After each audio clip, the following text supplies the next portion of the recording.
Welcome to the deep dive, everyone. Ready for a deep dive into India today? We've got a whole stack of news headlines, all from February 12th, 2025. Yeah, it looks like we've got everything here. Politics, economics, even some sports and a bit of YouTube drama. A little something for everyone.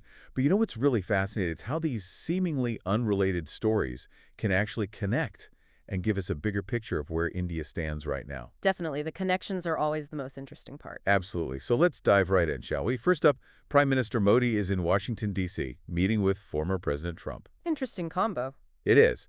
And it seems like trade is the main thing on the agenda. Lots of talk about American energy exports, defense equipment. And of course, we can't forget those tariffs, always a hot topic. Always. And it's interesting, right? Because this meeting's happening just after Trump made those comments about India being the tariff king. Right before Modi's visit, no less. Makes you wonder about the dynamic there. Yeah, a little bit of tension, maybe? Maybe, but on the other hand, India has been making some moves to lower tariffs on certain goods, like smartphone components and electric vehicle batteries.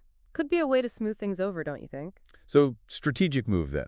Trying to get some favorable trade deals. Well, it could be, but I think there's more to it than that. Remember India's big ambitions. They want to be a global manufacturing hub. And when you look at it that way, these tariff cuts start to look a little different. Less like concessions, more like calculated moves. I see what you mean. Attracting foreign investment, boosting domestic production. Basically, they're trying to position themselves as a major player. Exactly. So let me ask you this. How do these trade talks, these tariff changes, how do they impact, the average person? Well, it could actually have a pretty direct impact on what we pay for things. Think about it. Goods imported from the U.S., goods imported from India. If India gets a good deal on American energy, their costs go down, which could have ripple effects throughout their economy. Makes sense. And speaking of India's economy, they really seem to have their sights set on growth. Yeah, looking at these headlines, it's clear that's a priority. I mean, retail inflation just hit a 5-month low. And on top of that, the government just announced some income tax cuts, hoping to encourage people to spend more. Definitely signs of a government trying to boost economic activity, but of course it's not without potential risks, right? Lower interest rates can lead to inflation down the road. And those tax cuts, well, they have to be balanced with government revenue needs. It's a delicate balancing act. Speaking of delicate balancing acts, India is about to introduce a whole new income tax law, a simplified one. They're aiming to replace a system that's, well, how old is it? Over 6 decades old. You said it.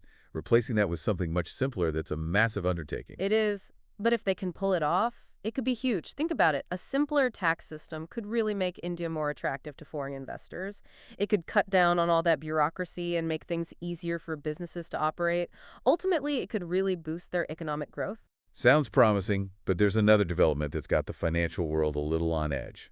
India's cracking down on derivatives trading. Ah, yes, that. Well, the government's saying it's all about protecting investors, keeping them from making those risky bets. But yeah, some people are worried it could stifle market activity. So it's a bit of a dilemma, right? Trying to protect people, but not over-regulating the market. It's always a tough balance. The Securities and Exchange Board of India, SEBI, they've put in some new measures aimed at curbing speculative trading, especially by retail investors, and it's already had an effect. Trading volumes are down, and online brokerages are feeling the impact. It makes sense, but it's hard to know how this will all play out in the long run. I mean, you do want to protect people from making financial decisions that could really hurt them.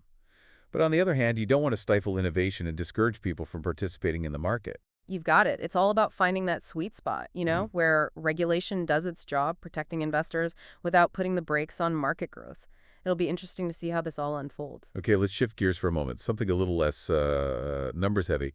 Air India is delaying their plans to buy more Boeing jets. Oh, that's interesting. I thought they were in the middle of that big revamp. You'd think they'd be eager to expand their fleet. They are, but the holdup isn't about a lack of demand or financing. It's actually because Boeing has a massive backlog of orders. They just can't keep up with production. Wow, that speaks volumes, doesn't it, about the state of global manufacturing, especially in the aviation industry? It really does. Seems like supply chain disruptions and production delays are just becoming the norm these days, and aviation is right in the thick of it. Exactly. Remember all those vulnerabilities the pandemic exposed? Global supply chains are still feeling the effects, and the aviation industry, with all those complex networks of suppliers and manufacturers, well, they're especially vulnerable. It really underscores how interconnected everything is. Okay, this next one's pretty interesting. A U.S. chip toolmaker, Lam Research, is investing over $1 billion in India, specifically in Karnataka state. $1 billion? That's a major investment. What are they up to? It's all about chips. Semiconductors. India really wants to become a major player in the global chip market, and this investment is a big step in that direction. It's a bold move, but it fits right in with their whole push to become a tech powerhouse. Remember those trade talks we talked about with the U.S.? Well, I bet this chip-making investment gives them some leverage in those negotiations. It's a signal. They're developing their own tech ecosystem, becoming less reliant on other countries. That gives them power. So making strategic moves on multiple fronts. But here's the thing. While India is busy making deals and boosting their economy, there's another side to this story that we can't ignore. You're talking about those reports about the exploitation of domestic workers. Exactly. It's a dark side to all this progress. Low wages, long hours, even abuse. Sadly, it's a common experience for a lot of domestic workers in India. It's a harsh reality check. Reminds us that economic progress doesn't always translate to better life for everyone. And weak labor laws and deep-seated social hierarchies, they make domestic workers particularly vulnerable. It feels so ingrained, so systemic. Where do you even begin to address a problem like that? It's definitely complex, but awareness is a good starting point.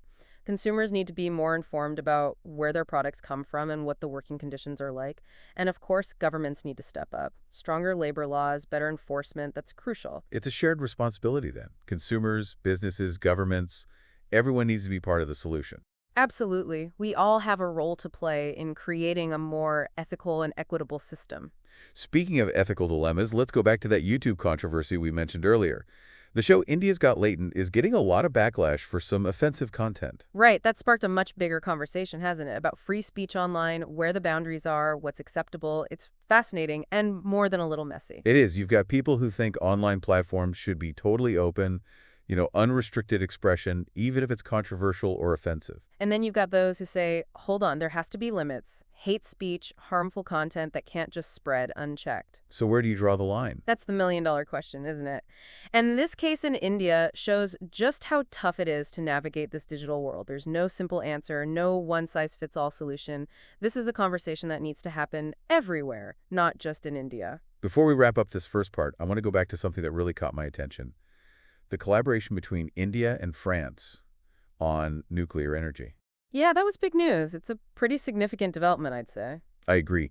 And it's more than just building reactors. It's about knowledge sharing, expertise, resources, all of it. Exactly. For India, it's a chance to get ahead in developing advanced nuclear technologies.